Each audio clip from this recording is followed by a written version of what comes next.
好，来继续来看这个台中市，今仔日是零确诊，也毋过国军台中的总病院有一个护理师确诊，目前也无暗号。那抗疫的接触者上新体检的状况如何呢？来看台中市政府上新的说明。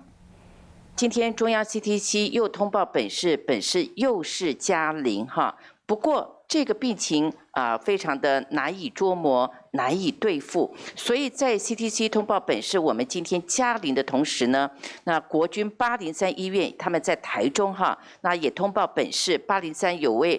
专责病房在照顾新冠肺炎病患的护理师也确诊。那诚如刚才我们新闻局长黄国伟在这个记者会一开始跟大家报告哈，因为这位护理师他照顾这个专责病患，那导致确诊呢，所以台中市政府昨天接到这个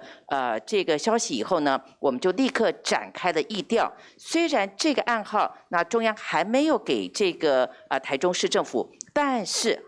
因为这个国军803医院自己已经对外披露哈，已经对外说明了哈，所以我想很多人关心这个案子。那刚才有关于这位我们经过疫调以后，这位护理师他的家人，他所有医院的同事接触者哈。 匡列的情形 ，PCR 的情形，刚才我们的这个新闻局长黄局长已经给大家进行了说明。那大家最关心的是哈，有关于这位护理师的先生是我们台中市的交通员警，所以大家就担心说，台中市是不是还有其他的员警哈，会因此受到影响？所以在第一时间哈，台中市政府。 我们就跨局处，那我们的这个警察局呢，立刻在这个医生的指导之下，也匡列了55名的这位员警的接触者哈，那都进行快筛。今天上午快筛的结果都是阴性，那包括这位护理师自己的先生哈。 PCR 也是阴性，